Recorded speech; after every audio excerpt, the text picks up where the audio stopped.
Hola, soy el tío Chins, bienvenidos a mi comedor familiar. Vamos a escuchar esta historia. Antes de comenzar con nuestro relato del día de hoy, queremos informar a nuestros queridos sobrinos que ya pueden apoyarnos con un super gracias o haciéndose miembros del canal. Recuerden que si se unen, podrán ver vídeos que publicaremos exclusivamente para los miembros, así que no lo dudes y no lo esperes. Vuélvete un chinsito de oro, plata o bronce.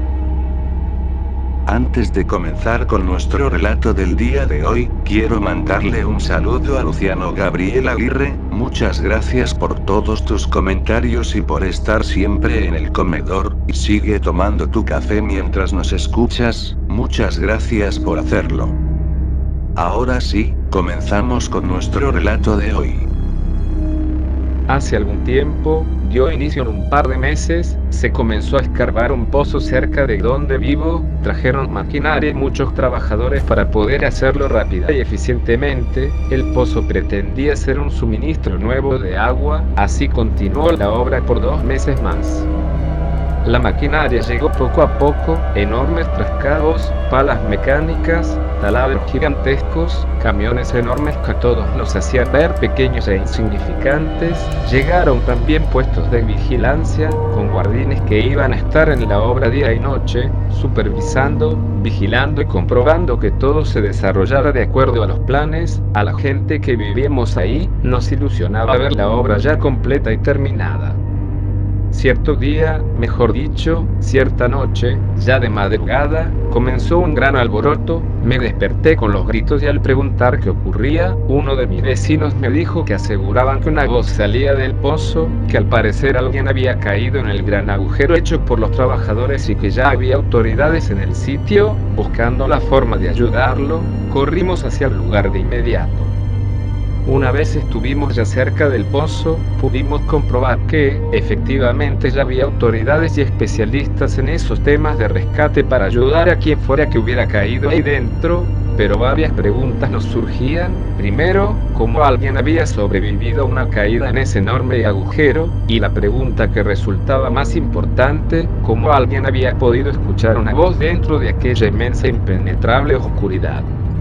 Uno de los trabajadores que operaban una de las enormes máquinas aseguró que él había escuchado la voz una vez que toda la maquinaria se había detenido de sus labores diarias, que solo así había sido capaz de escuchar la voz en las tinieblas. Los rescatistas comenzaron a trabajar de inmediato. Había reflectores apuntando hacia abajo, pero no eran suficientes para poder alumbrar aquella oscuridad que parecía tragarse cualquier luz que osara irrumpir su soberanía.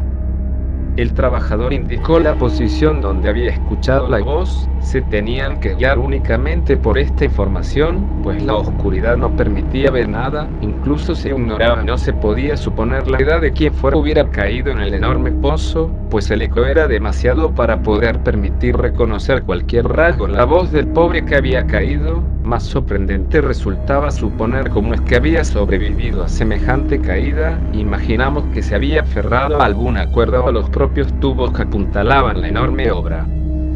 El rescatista bajó muy rápidamente, buscando a la persona que había caído, dirigiéndose únicamente por lo que el trabajador había escuchado y señalado. Todos esperábamos expectantes para poder ver a quien había caído ahí, pero sobre todo para escuchar su muy seguramente inverosímil historia de supervivencia y mala suerte. Ya comenzábamos a reírnos de lo absurdo de la situación y de la falta de empatía de algunas personas que ya hacían apuestas sobre el estado en que saldría el pobre infeliz que aún seguía allí abajo. Pero súbitamente, todas las burlas, murmullos y risas cesaron, pues se escuchó un horrible alarido, proveniente del rescatista que había descendido. Pidió por radio a gritos que lo subieran lo más rápido posible, y así lo hicieron. El cableado del arnés sacaba humo por la velocidad con que el rescatista era subido. Cuando al fin estuvo arriba, su cara reflejaba un pavor total, como si hubiera visto la cosa más horrorosa que hay en este mundo, nada más lejos de la verdad. No fue fácil tranquilizar al rescatista, pero con grandes esfuerzos se logró. Una vez estuvo más o menos tranquilo, pudo comenzar a hablar sobre lo que había pasado allá abajo, concretamente sobre lo que había visto y tanto terror le había causado. Aseguró el rescatista que la voz que pedía ayuda pertenecía a un rostro gigantesco que estaba empotrado en una pared. dijo que él claramente escuchó la voz pidiendo ayuda, y que una vez llegó hasta el punto de donde salía la voz, pudo ver aquel gigantesco y espantoso rostro saliendo del muro, que no quería ni iba a regresar al lugar del encuentro. Las autoridades comenzaron a discutir el asunto. El pozo había resultado una obra muy cara y no tenían intenciones de clausurar dicha obra tan costosa. Uno de aquellos hombres de negocios determinó que la mente le había jugado una mala pasada al rescatista. Mientras decía esto, la voz pidiendo ayuda volvió a sonar, suplicando ser atendida. El hombre, con su elegante y costoso traje, ordenó que prepararan una canastilla para bajar él mismo por la persona que pedía ayuda y terminar así, y de una buena vez, con aquel absurdo. La canastilla fue preparada y el hombre se dispuso a bajar, claro que acompañado por uno de sus guardaespaldas y algunas herramientas de defensa para seguridad de ambos. Subieron a la canastilla y comenzaron el descenso, hundiéndose poco a poco en la amenazante e insondable oscuridad. Esta vez nadie hablaba, mucho menos reían. Todos esperábamos nuevamente para conocer el resultado de esta nueva incursión a las aterradoras tinieblas, negras como el mismo infierno. El descenso parecía durar una eternidad, aunque solo pasaban unos cuantos minutos. Ambos hombres se perdieron en lo oscuro, allá donde ya no llegaba la luz, se perdieron totalmente. Los de arriba esperaban noticias por los radios, pero la señal se perdía poco a poco. Se perdió entonces todo contacto con ellos y todos aguardábamos impacientes por cualquier cosa que pudiera ocurrir. Nos quedamos todos helados cuando dos gritos espantosos de dolor y horror se escucharon desde las profundas tinieblas. Comenzaron a subir la canastilla de inmediato y lo que vimos nos dejó horrorizados a todos. La canastilla escurría con fluido neumático, los hombres estaban aferrados a los tubos que formaban parte del aparato, pero solamente estaba la mitad de ellos. De la cintura para abajo ya no existía. Todos corrían y huían, desesperados y espantados por la visión que regresaba del pozo. Yo corrí hasta llegar a mi casa y me encerré en mi recámara, como si de la mejor protección que hay en el mundo se tratase. Ya eran altas horas de la madrugada y estoy seguro de que ni yo, ni nadie de los que atestiguamos el suceso, pudo dormir. Los rayos del sol parecían más esperanzadores que nunca. Llegó el nuevo día y con él una relativa calma. Algunos vecinos que habían acudido al pozo la noche anterior y yo platicamos sobre lo ocurrido.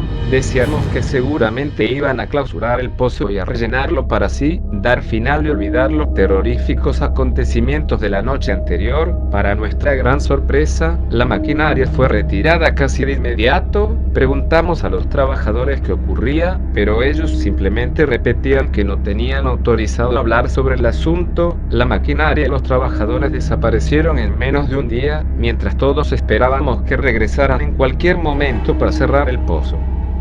Han pasado poco más de 2 años desde el incidente de la canastilla. Nunca nadie regresó a cerrar el enorme agujero y tuvimos que quedarnos con la terrorífica cosa del pozo y su voz tétrica pidiendo ayuda. Esa voz puede escucharse de día, pero especialmente de noche, cuando todo permanece en silencio y con una falsa tranquilidad. Nadie sabe qué hay realmente ahí abajo, o de dónde salió el rostro gigante. Nadie ha tenido el valor para bajar o intentar hacer algo en contra de la bestia. Hemos intentado acostumbrarnos a esos escalofriantes gritos de ayuda, pero no podemos ignorar su origen. De vez en cuando hay temblores que han ido aumentando con el paso del tiempo y nos hemos preguntado si es que el dueño del rostro gigante intenta salir de su prisión de piedra. Peor aún, nos preguntamos en qué momento lo logrará y qué será de nosotros. Hola, soy el Chato, el mejor amigo del abuelo Doge. Vine a verlos en sábado solo para comentarles que no se pierdan nuestro especial de fin de año con historias nuevas. Se publicará el 31 de diciembre de este año. Por favor no se lo pierdan, pues va a estar muy bueno y recuerden nuestra promoción del 2024. Si tío Chimps los amenaza, tienen gratis un filete. Muchas gracias por ver nuestro vídeo. Recuerda que si tienes una historia o anécdota, puedes mandarla al correo que aparece en la descripción de todos nuestros vídeos. Si quieres un saludo, pídelo en los comentarios y recuerda estar suscrito. Regálanos un pulgar arriba, activa la campanita de notificaciones para que te avisen cada que subimos un nuevo vídeo. Todos los miércoles tenemos Le Bestiario y los sábados una historia original de terror. Síguenos en Facebook, donde podemos tener pláticas terroríficas. Comparte el vídeo con alguien a quien le gusten estas historias y coméntanos todo lo que quieras. Tío Chins desde su comedor familiar te da las gracias.